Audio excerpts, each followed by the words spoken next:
వారు చెడిపోయిన వారు అసహ్య కార్యములు చేదురు, మేలు చెయ్యవాడొకడును లేడు. 53వ కీర్తన 14వ కీర్తన రెండు ప్యారలల్గా ఉన్నట్టుంటాయి కొంతవరకు. 14వ కీర్తనలో మొదటి చరణంలో కూడా అదే మాట రాస్తాడు. దేవుడు లేడని బుద్ధిహీనులు తమ హృదయంలో అనుకుంటారు. లోకంలో మూడు వర్గాల వ్యక్తులు ఉన్నారు. అందులో మొదటి రకం ఏంటంటే నాస్తికులు. దేవుడు లేడని చెప్పేవారిని నాస్తికులు అంటారు. రెండవ రకం ఉంటారు, వారు ఆస్తికులు. దేవుడు ఉన్నాడని చెప్పేవారిని ఆస్తికులు అంటారు. మూడవ రకం ఉంటారు, వాళ్ళు మధ్యస్థంగా ఉండిపోతారు, తటస్థికులు. అటు ఇటు చెప్పలేరు, ఉన్నాడో లేదో మనకి ఎందుకు సార్, ఎందుకు వచ్చిన గొడవ ఇది, ఏదో ప్రస్తుతానికైతే ఇలాగ మెయింటైన్ అవుతున్నాం కదా, ఇప్పుడు దేవుని సంగతి ఎందుకు, దేవుడు ఉంటే ఏంటి లేకపోతే ఏంటి అని విధానంలో ఉండిపోయిన వాళ్ళు ఉంటారు. ఈ ఉన్నాడో లేడో అని మీమాంసలు ఉంటారు. వాళ్ళు ఇంకో రకం కూడా ఉన్నారు. ఇంకో రకం, ఈ దేవుడు ఉన్నాడని నమ్మిన వాళ్ళు రెండు రకాలు ఉన్నారు. ఒకళ్ళు ఏంటనంటే, ఈ దేవుడు ఉన్నాడని నమ్మిన వారిలో నిజమైన దేవుడు ఎదకి మరి తెలుసుకునే వాళ్ళు కొందరైతే, దేన్ని పడితే దాన్ని దేవుడని నమ్మి అన్నీ దేవుళ్ళే, దేన్ని మనం కాదనకూడదు అని వాళ్ళు ఇందులేడు అందగలడని సందేహమేలా ఎందెందు వెతికిన అందందుగలడు, నువ్వు ఏదనుకుంటే అది దేవుడని నమ్మేవాళ్ళు ఉంటారు. ఇక్కడ ఇది ఒక అవివేకమైన నమ్మకం. నేను ఈ ఉదయకాలంలో ఎక్కువ విస్తారమైన అంశం, ఇది చాలా ఉన్నతమైన అంశం. దేవుడనే మాటకు వచ్చేటప్పటికి చాలా అద్భుతమైన విషయం. చాలామంది గొప్ప గొప్ప సైంటిస్టులు అనబడ్డ వాళ్ళు సైతం దేవుడి మీద విశ్వాసం పెట్టుకుని ఉన్నవాళ్ళు ఉన్నారు. మేధస్సు వర్గం కలిగిన వారు, మేధావులు అనబడ్డవారు దేవుని మీద నమ్మకం పెట్టుకున్న వాళ్ళు ఉన్నారు. అదే క్షణంలో అలాంటి మేధావి వర్గంలో కూడా మరింకొక వర్గం కూడా ఉంది. వాళ్ళు ఏంటంటే అసలు దేవుడనే మాటే కాదు, కేవలం సైన్సే అని చెప్పారు. కొంతమందికి ఇంకొక అపనమ్మకం ఉంది, బైబుల్ సైన్స్కి వ్యతిరేకం, సైన్స్ చెప్పేది వేరు, బైబుల్ చెప్పేది వేరని నమ్మేవాళ్ళు ఉన్నారు. ఇది అట్టర్లీ బ్లైండ్నెస్, అట్టర్లీ రాంగ్. ఎందుకంటే సరిగ్గా చదవకపోతే అట్లాంటి మాటలు వినబడతాయి. దేవుడు సైన్స్కి వ్యతిరేకం కాదు, అసలు బైబిల్లో నుంచే సైన్స్ వచ్చింది. సైన్స్ అనే మాటకు అర్థం తెలియని వాళ్ళు బోడు మంది ఉన్నారు. సైన్స్ అంటే ఏంటని అని అడిగాను నేను కొంతమందిని. ఏంటండి సైన్స్ అంటే అనంటే, సైన్స్ అంటే సైన్స్ అని అంటారు. ఏడు సైన్సు, ఎందుకు మీరు ఏ సైన్స్ గురించి మాట్లాడుతున్నారు? సోషల్ సైన్సా, లేకపోతే ఫిజికల్ సైన్సా, లేకపోతే ఏ సైన్స్ గురించి చెప్తున్నారు చెప్పండి. అసలు అన్నిటికీ సైన్స్ అంటే శాస్త్రము అని అర్థం. ఈ శాస్త్రంలో కూడా రకరకాల శాస్త్రాలు ఉన్నాయి. ఎందుకు మీరు ఏ శాస్త్రాన్ని నమ్ముతారు? ఇట్లాంటి ప్రశ్నకు ప్రశ్న ఉంటుంది. కాబట్టి కొన్ని విషయాల్లో బైబిలు మరి సైన్స్కి ఒప్పుకోదు అని అపోహలో ఉంటారు. కానీ ఇంతకు అసలు విషయం ఏంటంటే వాళ్ళ బుర్రలోనే సరైన ఆ విషయం లేక అలా చెప్తూ ఉంటారు. Every science comes from the Bible. ప్రతి శాస్త్రము బైబుల్లో నుండే వచ్చింది. న్యాయశాస్త్రము, అలాగే ఈ లోకంలో మనం చదువుకుండే చదువు శాస్త్రము, ఈ లోకంలో ఏ శాస్త్రమైనా అన్ని శాస్త్రాలు కూడా ఎక్కడి నుంచి వచ్చాయి చెప్పండి? బైబుల్లోంచే వచ్చాయి. ఇప్పుడు మీరు చెప్పే అన్నీ కూడా, చాలామంది చెప్పే విషయాలన్నీ కూడా అది బైబిల్కి వ్యతిరేకమైన విషయాలు మాట్లాడుతుంటారు. నిన్న కూడా నేను ఒక చిన్న వీడియో చూసా. ఇందిరాగాంధీ గారు మరి 70స్లో ఇండియాలో ఎమర్జెన్సీ పెట్టారు. ఆ ఎమర్జెన్సీ ఒక ఆర్టికల్ 356 ఎమర్జెన్సీ ఆర్టికల్స్ ఎక్కడి నుంచి ఉంటాయి? దేశంలో ఎమర్జెన్సీ విధించవచ్చు. మరి అల్లకల్లోలం జరుగుతున్నప్పుడు, అదుపు తప్పుతున్నప్పుడు ఎమర్జెన్సీ అంటే ఏంటి? President rule. స్టేట్లో అయితే గవర్నర్ రూల్ అంటారు. శాంతి భద్రతలు అదుపు తప్పుతున్నప్పుడు వాటిని ముఖ్యమంత్రి ఉంటాడు కానీ ముఖ్యమంత్రి చేతుల్లో ఏమీ ఉండదు. ప్రధానమంత్రి ఉంటారు కానీ ప్రధానమంత్రి చేతుల్లో ఏమి ఉండదు. రాష్ట్రపతి రూల్ చేస్తాడు. చట్టాలు కఠినంగా ఉంటాయి. రోడ్డు మీద ఎవడు పడితే తిరుగుతానంటే కుదరదు. ఇష్టం వచ్చినట్టు జీవిస్తాను కుదరదు. లోపలాడేస్తారన్నమాట. ఈ రాష్ట్రపతి పాలన విధించారు అమ్మగారు. అందరూ ఇప్పటికీ కూడా అదొక చీకటి రోజులు, అదొక చీకటి రోజులు అని చెప్పుకుంటూ చెప్తూ ఉంటారు. అయితే అది విధించకపోతే చాలా వైలెన్స్ ఇంకా జరిగి ఇండియా ప్రశ్నార్థకంగా మారిపోద్ది అని కొంతమంది వాదన ఉంది. అందులో ఇంకోటి ఏంటంటే ఎమర్జెన్సీ రోజున ఎమర్జెన్సీ విధించినప్పుడు కొంతమంది నాయకుల్ని జైల్లో పెట్టిందే కానీ చంపలేదు. ఇప్పుడులాగా నడు రోడ్ల మీద చంపలేదు ఎవరిని. అలాంటి పరిస్థితి అప్పుడు అలా చేయకపోతే ఇండియా అంతా కూడా ప్రశ్నార్థకం అయిపోను అని కొంతమంది పెద్దలు చెప్తున్నారు. నిన్న ఒక ఆయన చెప్తూ మధ్యలో ఒక అనవసరమైన మాట ఎత్తాడు ఆయన. ఈ క్రిస్టియన్స్ కాల్పనిక కథలు చెప్పినట్లు అన్నాడు ఆయన. మాజీ సిబిఐ డైరెక్టర్ నాగేశ్వరరావు గారని ఆయన. క్రైస్తవులు కాల్పనిక కథలు ఎప్పుడు చెప్పారు? మరి ఆయన బైబిల్ చదివాడో లేదో తెలియదు కానీ అన్నీ బాగానే చెప్పాడు కదా, బాగుంది కదా అనుకున్నాను. కానీ తీరా ఆయన ఒక గబుక్కుని నోరు జారాడు. నోరు జారి ఇంకొక తప్పు కూడా చెప్పాడు ఆయన. మణిపూర్ విషయంలో ఎందుకు అలా జరుగుతుంది అని అంటే ఆయన పూర్తిగా తెలిస్తే సిబిఐ డైరెక్టర్ అయితే అయ్యారు ఆయన, ఎవరు కదన్నారు. కానీ గ్రౌండ్ రిపోర్ట్ ఏమన్నా ఆయనకు బాగా తెలిస్తే బాగుంటుంది. ఆయన అంటాడు ఆ స్టేట్లో ఒకవేళ బహుశా ఆయనకి క్రైస్తవ్యం మీద వ్యతిరేకత ఉందేమో మనసులో, ఎందుకంటే ఆయన మాటలో తెలిసిపోయింది.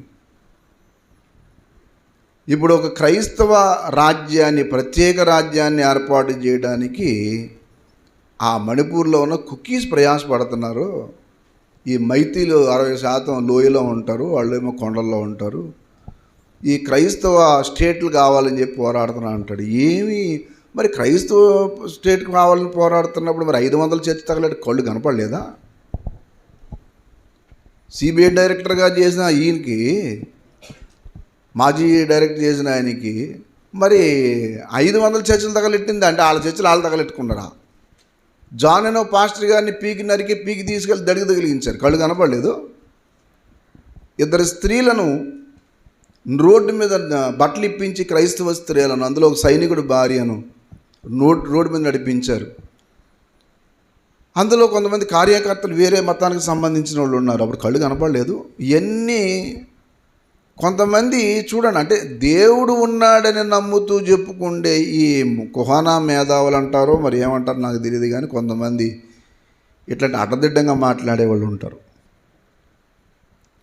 మీరు ఎప్పుడైనా సరే దేవుడు ఉన్నాడు అని నమ్మకం అనేది లేకపోతే వాళ్ళల్లో ఏదో తేడా ఉందట. ఏంటి తేడా అంటే బుద్ధిహీనత ఒకటి. దేవుడు లేడని నమ్మితే ఏం చెప్పండి? ఏం చెప్పాను ముందు? ఏమైనా తప్పు చెప్పానా? దేవుడు లేడని చెప్తే వాళ్ళల్లో ఒక తేడా ఉంది. ఏంటి చెప్పండి? బుద్ధిహీనత.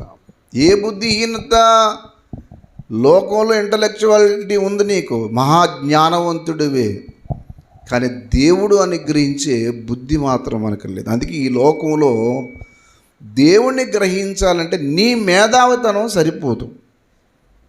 ఇక్కడ చదువుకున్న జ్ఞానం ఉండొచ్చు, లేదా బై బర్త్ పుట్టుకతో వచ్చే కొంత విజ్ఞాన పాండిత్యం ఉండొచ్చు, ట్రెడిషనల్గా కొన్ని వర్గాల్లో కొన్ని నేర్చుకున్న జ్ఞానం ఉంటుంది వాళ్ళకి. ఆ జ్ఞానంతో దేవుని గ్రహించడానికి సరిపోదు, చాలదు. దేవుడి విషయాలు కొన్ని విషయాలు తెలుసుకోవడం సరిపోవట. కొరింథీ పత్రిక 1వ పత్రిక 3వ అధ్యాయం 18వ వచనం చూడండి. కొరింథీ పత్రిక 1వ పత్రిక 3వ అధ్యాయం 18వ వచనం. 18 ఎవడైనా నీ లోకమునందు దాని జ్ఞాని అని అనుకున్న ఎడల జ్ఞాని అగునట్లు వెర్రివాడు కావలెను. ఈ లోక జ్ఞానము దేవుని దృష్టికి వెర్రితనము. ఎవడని లోకమందు తాను జ్ఞానని అనుకున్నట్లు వెర్రివాడు కావలను. లోకంలో జ్ఞానవంతుడు దేంట్లోనూ మొత్తం మీద మెడికల్గానో లేకపోతే అడ్మినిస్ట్రేషన్లోనో లేకపోతే ఇంకో దాంట్లో మహామేధస్సు ఉంది మనకి. ఇండస్ట్రియల్ డెవలప్మెంట్లోనో లేకపోతే పరిపాలన అడ్మినిస్ట్రేషనో లేకపోతే ఇంకో దాంట్లో. కానీ దేవుడి విషయం ఈ లోకంలో ఉన్న జ్ఞానం దేవుని గ్రహించడానికి చాలదు. చాలా అది దేవుని గ్రహించాలనుకుంటే మాత్రం నువ్వు వెర్రివాడు కావాలి. ఎక్కడంటే దేవుని దగ్గరికి వచ్చినప్పుడు. దేవుని దగ్గరికి వచ్చినప్పుడు నేను తెలివైన వాడు అనుకుంటే మాత్రం దేవుడు నీకు అర్థం కాడు. ప్రసంగి గ్రంథం 3వ అధ్యాయం 11వ వచనం చూడండి. ప్రసంగి గ్రంథము, ప్రసంగి ప్రకటన కాదు, ప్రసంగి నువ్వు ఎక్కడ అంటున్నారు, బుర్రక ఎక్కడ పెట్టారేంటి? 3వ అధ్యాయం 11వ వచనం. దేని కాలమందు అది చక్కగా ఉండునట్లు సమస్తమును ఆయన నియమించి ఉన్నాడు.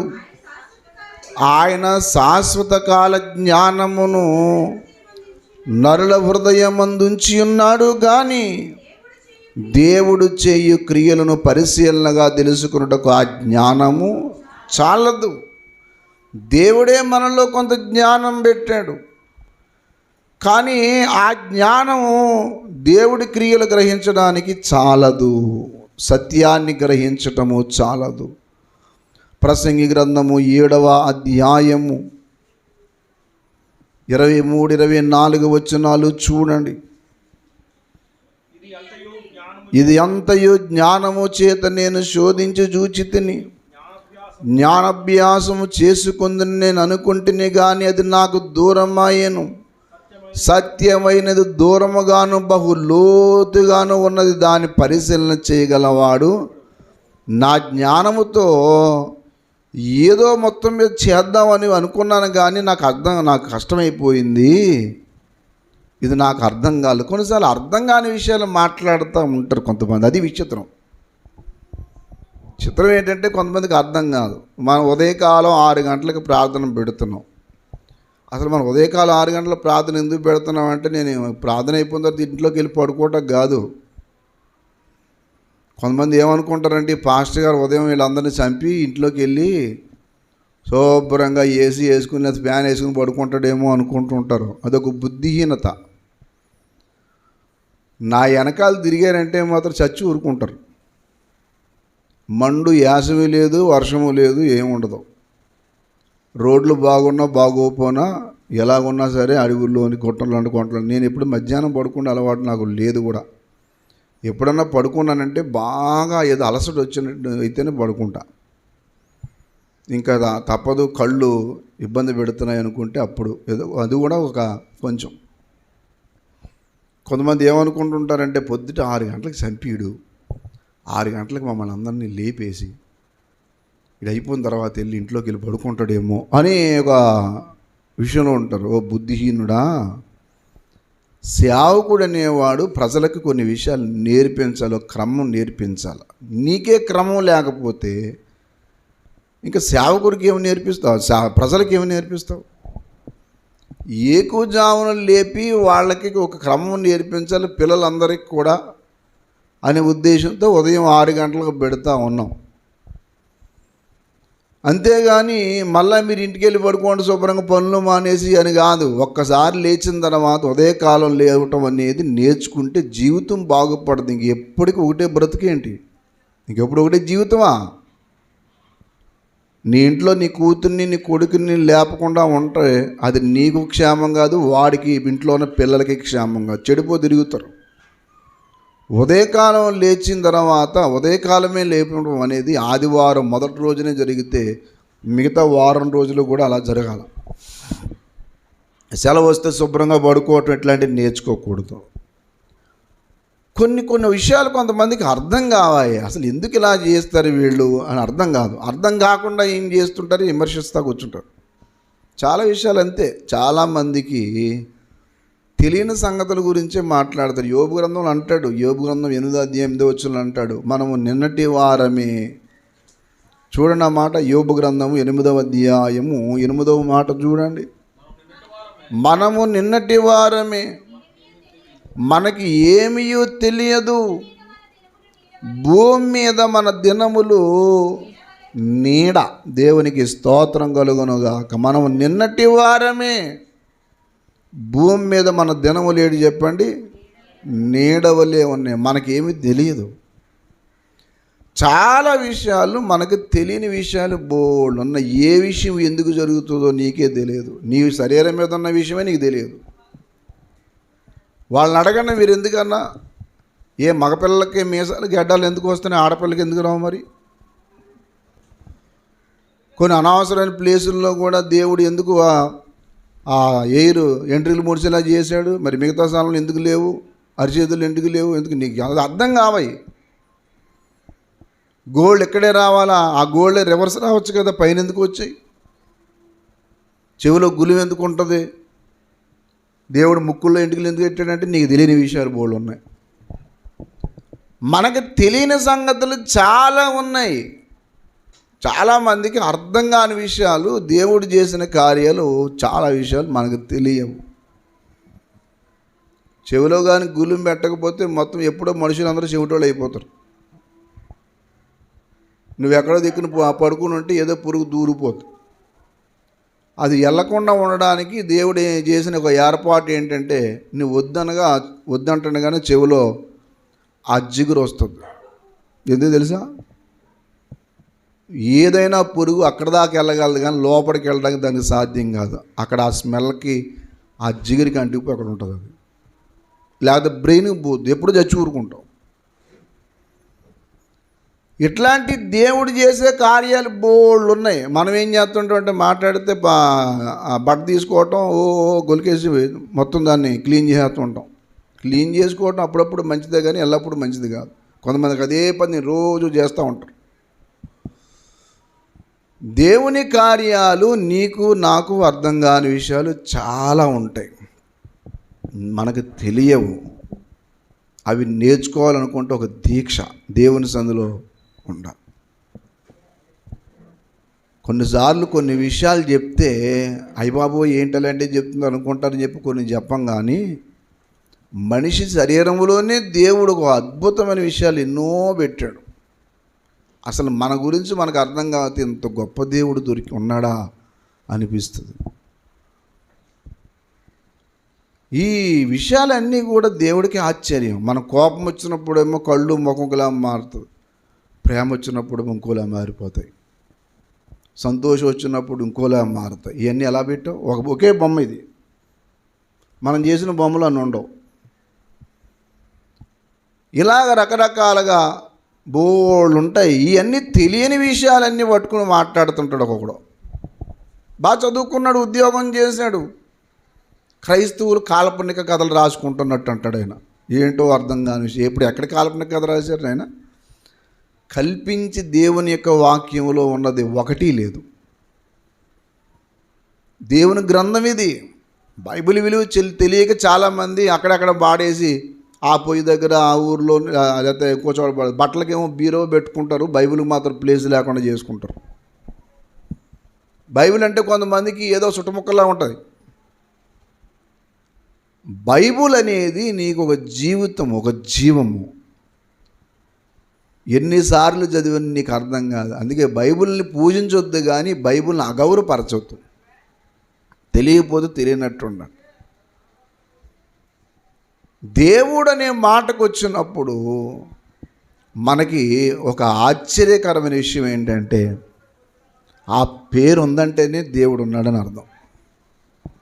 కాతేరు లేకపోతే కాతేరు అనేది ఎందుకు వస్తుందండి? ఏది లేనిది ఏది రాదు. ఒక ఊరి పేరు ఉందంటేనే ఆ ఊరు ఉన్నట్లు లెక్క. అలాగే ఒక పదం వచ్చిందంటే ఆ పదానికి సంబంధించిన విషయం ఏదో ఎక్కడ ఉన్నట్టు. అయితే కొన్ని కల్పించినవి బైబిల్లో లేవు కానీ బయట ఉన్నాయి. బైబిల్లో కల్పించింది ఏమి లేదు. Bible is the history. Archaeology evidence ఉన్నది బైబిల్ ఒక్కటే. నువ్వు చెప్తున్నట్లుగా చాలా వాటికి ఆర్కియాలజికల్ ఎవిడెన్స్ లేదు. త్రవ్వకాలు మొదలు పెడితే చరిత్రకు సంబంధించిన విషయాలు లేని కథలు బైబిల్లో కాదు, బైబిల్ బయటే ఉన్నాయి. బైబిల్లో ఉన్న విషయాలు త్రవ్వకాలు త్రవ్వి కనుక్కొని అన్నీ రాసి పెట్టారు. దేవునికి స్తోత్రం కలుగునుగాక. ఉదాహరణకి పాత నిబంధన గ్రంథంలో ఫరో మీద ప్రయోగించిన అన్ని రకాల వ్యాధులు వచ్చాయి. ఆ ఫరో రథచక్రాలు అయ్యి ఫలానా చోట ఉన్నాయనేది వాస్తవం, చరిత్ర. అది లేనిది ఎక్కడ? బైబిల్లో చెప్పింది బయట లేనిది ఏంటి? అన్నీ ఉన్నాయి. అలెగ్జాండర్ పుట్టకుండానే అలెగ్జాండర్ పుడతాడని రాసేసాడు దేవుడు. అలెగ్జాండర్ వచ్చాడు, అలెగ్జాండర్ చచ్చిపోయేటప్పటికి అతనికి సంతానం ఉండదని దేవుడు రాశాడు. ఖచ్చితంగా లేదు. అలెగ్జాండర్ రాజ్యం 4 ముక్కలు అయిపోద్దని రాశాడు, 4 ముక్కలు అయిపోయింది. దేవుడు చెప్పాడు, జరిగిందంతే చరిత్రలో. అది ఇంకా అలెగ్జాండర్ పుట్టలే, కానీ అలెగ్జాండర్ వస్తాడని దేవుని వాక్యం ముందే చెప్పాడు. దానియేలు గ్రంథంలో చెప్పాడు, గ్రీకేయుల రాజు, అది ఒంటి కొమ్ము గల మేకపోతు అన్నాడు. ఆ గ్రీకేయుల రాజు చచ్చిపోయేటప్పటికి అతడికి సంతానము లేదు.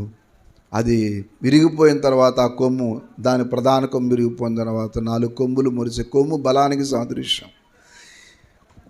మర్మయుక్తమైన మాటలు అర్థం కానప్పుడు ఎందుకు వాటి గురించి మాట్లాడతారు కొంతమంది? అర్థం కాదు. ఇంకా బైబిల్ లోతుల్లోనికి మిమ్మల్ని ఎప్పుడు నేనేమీ తీసుకెళ్ళలేదు. ఏదో ప్రస్తుతానికి రక్షణ, మారు మనసు అనుభవ విషయాలే మాట్లాడుతుంది తప్పిస్తే చారిత్రాత్మక విషయాల జోలికి ఇంకా నేను వెళ్ళలే. ఇన్ని సంవత్సరాలు చెప్తున్నా. కొంతమందికి ఏమీ తెలియకపోయినా దేవుడు గురించి మాట్లాడుతాడట. అలా మాట్లాడడానికి కారణం ఏంటంటే వాడికి కొవ్వు కండ్లు పెరిగిపోయాట. ఏం పెరిగిపోయాయి?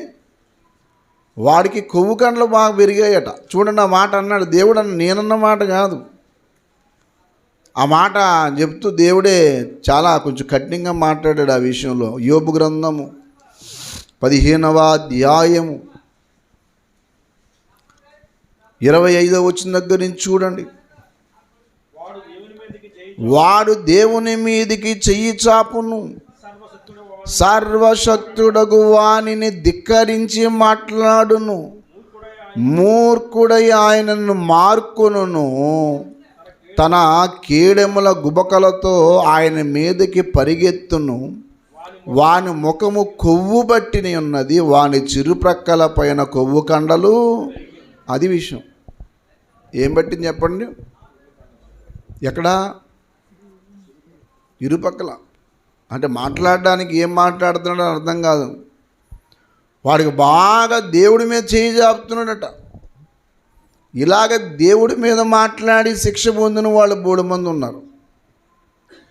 అంటే ఏదో చేద్దాం అనుకుంటున్నాం, దేవుడి విషయాలు మనకి అర్థం కానివి చాలా ఉన్నాయి. యోబు గ్రంథము 9వ అధ్యాయము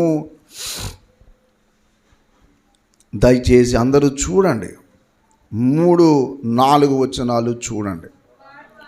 వాడు ఆయనతో వ్యాజ్యమాడగోరిన ఎడల ఏ ఈ ప్రశ్నలలో ఒకదానికైనను, ఎన్ని ప్రశ్నల్లో?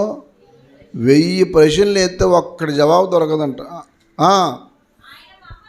ఆయన మహావివేకి, ఆయన అధిక బల సంపన్నుడు, ఆని నందనివాడు ఎవడు? వాటికి తెలియకుండా పర్వతములను తీసివేయేవాడు అయ్యి బాబోయ్. ఉగ్రత కలిగి వాటిని బోర్ల దోయేవాడు, భూమిని దాని స్థలములో నుండి కదిలించువాడు, దాని స్తంభములు అదరజేయేవాడు ఆయనే. ఉదయం పొద్దున ఆయన సూర్యునికి ఆజ్ఞాపింపగా అతడు. ఇది దేవుని శక్తి. మీరు మనం చెప్పండి చూస్తాను. నువ్వు మనం ఆపమనండి, వర్షం 4 రోజులు పెట్టి తినేస్తాను, ఆగవేం బాబు అనండి. ఆగమంటే నీ ఇంట్లో కుక్క ఆగదు. ఇవన్నీ ఎలా చేస్తావు? దేవుడు లేడని బుద్ధిహీనుడు తన హృదయంలో అనుకుంటాడు. కారణం ఏంటంటే చెడిపోయాడట అన్నాడు కదా. మళ్ళా 53వ కీర్తన చూడండి. ఏమండి మాట దేవుడు లేడని బుద్ధిహీనులు. మొదటిది ఏంటంటే బుద్ధిహీనత. మనకి బుద్ధి కొన్ని విషయాల్లో చాలదు. చాలామంది పెద్ద బుద్ధిమంతురాలు బుద్ధిమంతులు అనుకుంటాడు, కానీ బుద్ధిహీనులు. ఫలానా పని చేయకూడదని చెప్పి ఎంత చెప్పినా అదే పని చేస్తావు. కారణం ఏంటంటే నువ్వు ఒక బుద్ధిహీనురాలు. మనం ఒక బుద్ధిహీనం. మనం ఎంత బుద్ధిహీనం అంటే ఏదైతే దేవుడు వద్దు అంటాడో దాన్ని చేసి శాపగ్రస్తులు అవుతాం. కాబట్టి ప్రత్యేక సమయంలో మీరు గ్రహించవలసిన విషయం ఏంటంటే, దేవుడు లేడనే మాట నీ హృదయంలో ఎప్పుడైనా వచ్చిందంటే బుద్ధిహీనత ప్రారంభమైందని అర్థం. దేవుడు ఏంటండి? అందుకే ఆదమరిచి నిద్రపోవడానికి, ఆదమరిచి ఇష్టవచనం తిరగడానికి కారణం ఏంటంటే దేవుడు ఉన్నాడనే భయం నీకు లేదు. దేవుడు ఉన్నాడనేవాడు భయపడి పాపానికి దూరంగా ఉంటాడు. అందుకని యెహోవా యందు భయభక్తులు కలిగి ఉండటం ఒక ధన్యత అంటాడు సామెతల గ్రంథంలో. దేవుని యందు భయభక్తులు కలిగి ఉండటం. నేను ఒక్క 2 మాటలు మీకు గుర్తు చేస్తాను. ఒకటి, దేవుడు ఉన్నాడని నమ్మి ఆయన యందు భయభక్తులు కలిగి ఉండటం వల్ల మేలేమిటి? అసలు అది మనకి జరిగే ఉపకారం ఏమిటి? ఇప్పుడు దేవుడు ఉన్నాడని, దేవుడు లేడని నమ్ముతున్నావు. నమ్మి నువ్వేం సాధించగలవు? ఏమి సాధించేది ఏమి ఉండదు. కానీ ఉన్నాడని నమ్మితే మాత్రం నీకు జరిగే మేలు చాలా ఉన్నాయి. ఏమున్నాయి అని అంటే చాలా మేలులు ఉన్నాయి. చూద్దాం ఏమున్నదో. ఒకటి, సామెతల గ్రంథం 1వ అధ్యాయం 7వ వచనం. లేదంటే ముందు ఆగండి, ముందు సామెతలు 1:32 చదవండి, ఆ తర్వాత చదివాను. జ్ఞానము లేని వారు దేవుణ్ణి విసర్జించి నాశనమగుదురు. అది అసలు విషయం. జ్ఞానము లేని వారు దేవుని విసర్జించి ఏం చేస్తారు? నాశనం. బుద్ధిహీనులు క్షేమము కలిగినదని మైమరిచి. అంటే అర్థం ఏంటంటే, నేను ఎన్ని తప్పులు చేసినా బాగానే ఉన్నానుగా, ఇన్ని తప్పులు చేసినా బ్రహ్మాండంగా ఉన్నానుగా, ఏముంది బాగున్నాను, చక్కగా ఉన్నాను అని అనుకుంటాడు. కానీ వాడు నిర్మూలమైపోయే రోజును వాడికే తెలియదు. దేవుడు అలాంటి పనిష్మెంట్ దాచిపెడతాడు. మరి ఇప్పుడు దేవుడు లేడని నమ్మితే చాలా కష్టాల నష్టం ఉండదు, నీకేముంది? చివరికి నరకాగ్నికి వెళ్తావు, ఇక్కడ నాశనం అవుతావు. మరి ఉన్నాడని నమ్మితే మీరేంటట అని అంటే అక్కడ మాట్లాడుతూ అక్కడ చెప్పాడు 33, నా ఉపదేశం అంగీకరించి వాడు సురక్షితముగా నివసించిన వాడు కీడు వచ్చిన భయము లేక నెమ్మదిగా ఉన్నాడు. ఒక నెమ్మది దొరుకుద్ది అయ్యా. దేవుడు ఉన్నాడని నమ్మిన వాడికి ప్రశాంతమైన జీవితం ఉంటుంది. ఇది మొదటిది. దేవునికి స్తోత్రం కలుగునుగా. దేని గురించి భయపడ్డు, ఆస్తులు లేవు, అంతస్తులు లేవు అని భయం ఏమి ఉండదు. లేనిపోని పనికిమాలిన పనులకి వెళ్ళడం. అర్థమైందా? ఒకవేళ నువ్వు పనికిమాలిన పనులకి చేస్తున్నావు అంటే అర్థం ఏంటంటే దేవుని భయం వదిలేసావని అర్థం. చెడుతనానికి దగ్గర అయితే ఏమవుతాడంటే దేవుడు లేడని నమ్ముతాడు అన్నాడు. ఆయన ఒప్పుకున్నాడు. ఒక సినిమా డైరెక్టర్ ఒప్పుకున్నాడు. ఆయన, మీరు దేవుడు నమ్ముతారు సార్ అంటే నమ్మను. నమ్మానంటే పాపం చేయకూడదు అన్నాడు. ఆయన పేరు మీకు తెలుసు కదా, రామగోపాల వర్మ ఏదో ఉంటుంది ఆయన పేరు. ఆయన అడిగితే అన్నాడు, ఆయన స్వయంగా చెప్పాడు, ఉన్నాడని నమ్మితే పాపం చేయకూడదు, నేను తప్పు చేస్తున్నాను అని అన్నాడు ఆయన. అంటే మనస్సాక్షి చెప్తుంది. నువ్వు ఎంత కాదన్నా సరే నువ్వు చాటుమాటును చేసేటప్పుడు నువ్వు పిడియబడతావు, చూసావా? అది దేవుడే నీలో పెట్టాడు. నువ్వు తప్పు చేసినప్పుడు తప్పు చేశాను, ఒకానొక టైం వచ్చినప్పుడు తెలుస్తుంది ఈ తప్పు చేశాను అని. ఒకసారి ఒక ఆమె నాతో మాట్లాడుతూ, ఒక వయసులో ఉన్న ఆమె చెప్తూ వచ్చింది, అయ్యా నా భర్త ఉన్నాడు, నాకు పిల్లలు ఉన్నారు, కానీ నేను ఒక వేరే వ్యక్తితో పొరపాటు చేశాను, ఇది పాపమే కదా అని. ఎందుకు అనుకున్నావు ఇప్పుడు అని అడిగాను నేను. ఎందుకు అనుకున్నావు అంటే, భర్తతో నువ్వు కలిసి రోడ్డు మీద తిరిగినట్లు వేరే వ్యక్తితో కలిసి నువ్వు రోడ్డు మీద వెళ్ళలేవు. అక్కడ నీ తప్పు నీకు తెలుస్తుంది. తప్పు చేస్తుందని తెలుసు. భర్తతో నువ్వు అందరి ముందు డైరెక్ట్గా రోడ్డు మీద వెళ్తావు, వేరే వ్యక్తి వెళ్ళి చూస్తాను నేను. అంటే నువ్వు పాపం చేస్తున్నా అక్కడ అర్థం కావట్లేదు. అప్పుడు ఆమె చెప్పింది, అయ్యా నేను ప్రభు దగ్గర రాకముందు నాకు ఈ విషయం అదొక ప్యాషన్, వచ్చిన తర్వాత అర్థమైంది నేను తప్పు చేశాను. అర్థం ముందుకు రాకముందు నీ తప్పులన్నీ నీకు తెలియవు, వచ్చిన తర్వాత నీ జీవితం ఏంటో తెలుస్తుంది.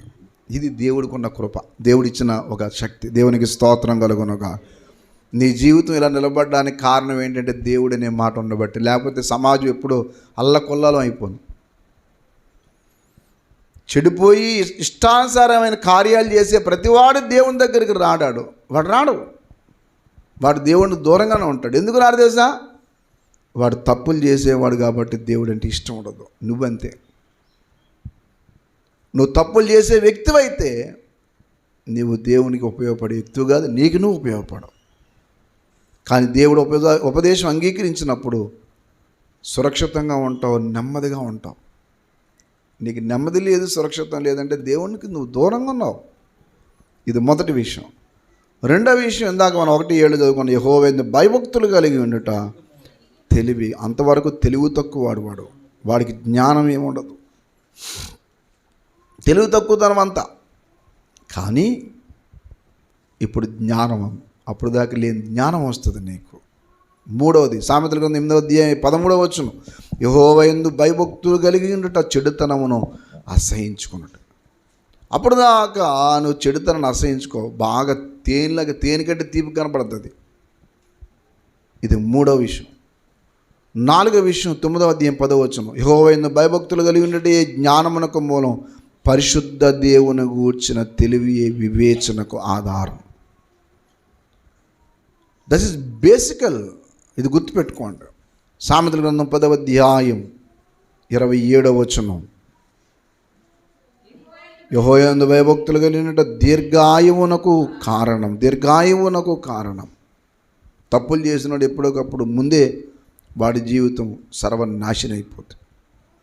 సామెతల్లో చెప్పాడు, ప్రసంగంలో చెప్పాడు, దుష్ట కార్యాలు చేసి కాలానికి ఎందుకయ్యా ముందు చచ్చిపోతాం అంటే అర్థమేంటి తెలుసా? అకాల మరణం అంటారు. తప్పు చేసినాడు ఎప్పటికప్పుడు ఆత్మహత్య చేసుకుంటాడు, దాని అకాల మరణం అంటారు. అదన్నమాట. అది టైమ్లెస్ డెత్, అది అన్టైమ్ డెత్. చాలా కాలం దేవుడు నీకు ఆయుష్కాలం ఇస్తాడు. పాపం చేసి బిడియపడి చచ్చిపోయిన వాళ్ళు ఎంతోమంది ఉన్నారు. ఆత్మహత్య చేసుకున్న వాళ్ళు చూడండి, మీరు అడగండి, వాళ్ళు ఎందుకు చచ్చిపోయారని అడగండి. పొరపాటు చేసి ముఖం ఎత్తుకోలేక చచ్చిపోయారండి. తప్పులు చేసినాడు ఎప్పుడోకప్పుడు ఆడు ఏం చేస్తాడంటే సూసైడ్ కమిట్మెంట్కి వెళ్తాడు. మీరు అబ్జర్వ్ చేయండి కావాలితే. ఏమి కారణం ఏంటంటే పాపము మరణం తీసుకొస్తుంది, నీతి ఘనతకు తీసుకొస్తుంది. సామెతల గ్రంథం 14వ అధ్యాయం, సామెతలు 14:34, నీతి జనములు ఘనతకెక్కుటకు కారణము, అవమానము తెచ్చును. పాపము ప్రజలకు ఏం తెచ్చును? అవమానం తెచ్చును. దేవుని యందు నువ్వు జీవించినప్పుడు నువ్వు దీర్ఘాయుష్మంతుడు. 14వ అధ్యాయం సామెతల గ్రంథం 26 వచనం, యెహోవా యందు భయభక్తులు కలిగి ఉండుట బాగు ధైర్యం పుట్టించును, అట్టి వారి పిల్లలకు. ఇప్పుడు దాకా పిరికితనంతో బ్రతికాం. దేవుని యందు భయభక్తులు కలిగి ఉండటం ద్వారా నీ పిల్లలకు ఆశ్రయం దొరుకుతుంది. ఇలా ఎన్నో చెప్పాడు. మీరు సామెతలంతా చదువుకోండి. మీరు బైబిలు దేవుడిచ్చిన ఆయన నోటి మాట. అందుకని ఏదో కాగితాలు అని చెప్పి పక్కనెట్టితే మీకు ఏం ఉపయోగం ఉండదు. కొంతమంది బైబిల్ నీట్గా ఉండదు,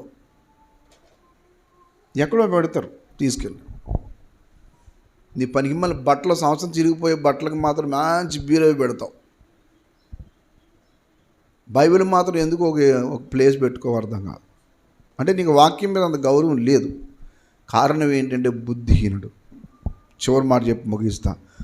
దేవుడు లేడని బుద్ధిహీనత తమ హృదయంలో అనుకో.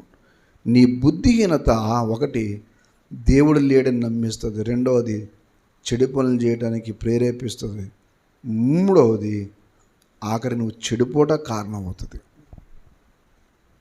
చెడిపోయి ఏంటి సాధించింది? ఇప్పుడు నేను దేవుడు ఉన్నాడని నమ్మి రక్షణ అనుభవం పొంది మారు మనసు పొంది బాప్తీసం తీసుకొని సమాజానికి అనేక మందికి ప్రయోజనకరంగా ఉండడానికి దేవుడు నాకు సహాయం చేశాడు. నువ్వు దేవుడు లేడని చెప్పి ఏం బాగు చేసి చెప్పు సమాజాన్ని.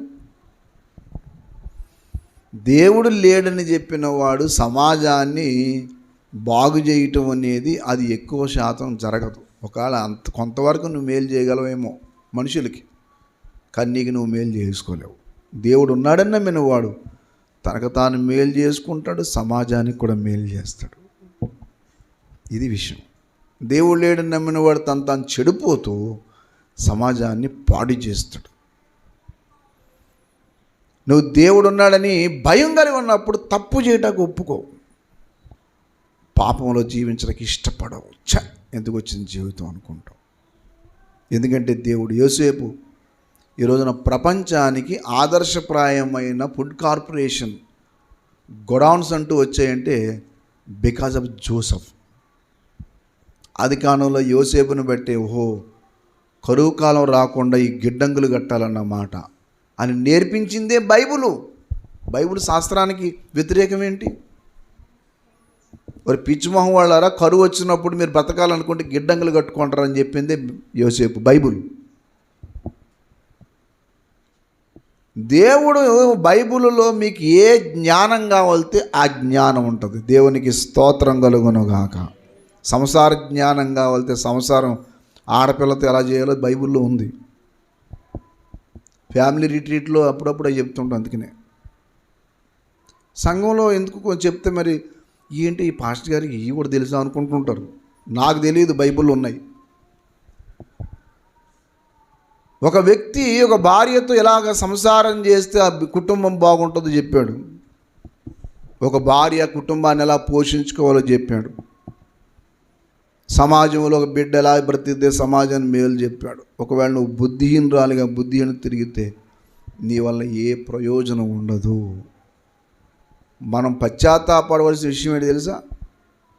యేసయ్యా ఎన్ని సంవత్సరాలు నీ సందుకు వస్తున్నాను కానీ నా వల్ల ఒక ఆత్మకు మేలు జరగలేదు. జరిగిందా చెప్పు. నీ వల్ల ఎవరు రక్షించబడ్డారు చెప్పు. నీ వల్ల ఎవరు బాధపడకుండా ఉంటే ధన్యుడు ధన్యురాలువే. కానీ ఏంటి ఇలాంటి జీవితం జీవిస్తున్నాడు ఇతను, ఏంటి ఇలాంటి బ్రతుకుతుంది ఏమి అని నువ్వు ప్రవర్తించే ప్రవర్తన బట్టి బాధపడుతున్నారంటే నువ్వు తేడా మనిషివే, ఒక బుద్ధిహీనురాలు, బుద్ధిహీనుడు. ఆ బుద్ధిని తప్పించడానికి దేవుడు ఒక మంచి అవకాశం ఏంటంటే ఆయన ఉన్నవాడు. దేవునికి స్తోత్రం కలుగునుగాక. నీ హృదయంలో పెట్టుకో. హృదయంలో ఎప్పుడైతే ఆయన పెట్టుకుంటావో నువ్వు పాపం చేయటానికి తెగించవు. ఒకవేళ ఇంతవరకు ఆయన బయట గోడ మీద పెడితే కుదరదు. యేసుప్రభు పుట్ట గోడ మీద పెడతారు, సిలువ మెడలో పెట్టుకుంటారు. ఎవరికి కావాలన్నా అవన్నీ. సిలువ మెడలో కాదు బాబు, లోపల ఉండాలి. యేసుప్రభు ఫోటో గోడ మీద పెట్టుకుని దానికి దండం పెడితే కూర్చుంటారు మంది. యేసుప్రభు ఫోటోలు దండం పెట్టడం ఎవరు చెప్పారు మీకు? యేసుప్రభు ఫోటోలు దండం పెట్టడం, వాటి దండ వేయటం ఇట్లాంటి పిచ్చి పని కాదు. కొంతమంది గుడిని చూడగానే చర్చి కనపడగానే, అందుకే మనం చర్చి మీద సిలువ పెట్టలేదు తెలుసు నాకు. చర్చి మీద సిలువ పెడితే వెళ్ళిపోయే వాళ్ళు అందరూ ఇలా చూసి ఇలా పెట్టుకుంటుంటారు. మనం కొన్ని పనులు చేస్తాం, పిచ్చి పనులు. వెళ్తే గుడి కనపడగానే ఏం చేస్తామంటే ఆడికి ఆగి ఇలా పెట్టుకుంటాడు.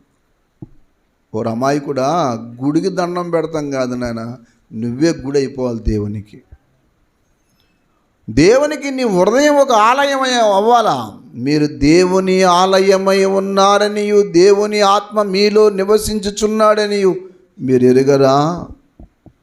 ఎవడైనా ఈ ఆలయమును పాడు చేసిన ఎడ దేవుడు వాణిని పాడు చేయను. నీ శరీరాన్ని ఇష్టం వచ్చినట్టు ఖర్చు పెట్టావు అనుకో, నువ్వు ఎప్పుడొకప్పుడు నాశనం అయిపోతావు.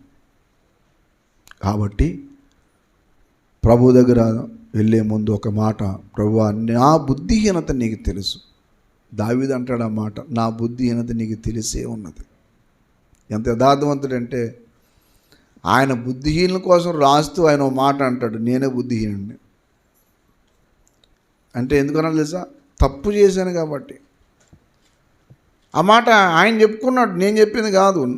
నా పొరపాట్లు ఎలాంటివి నాయనా కొన్నిసార్లు మాట్లాడుతూ ఆ మాట అంటాడు. దయచేసి 38వ కీర్తనలో ఏమండి చూడండి, ఆ మాట మంచి మాట చెప్పాడు. 38:4 చూడండి.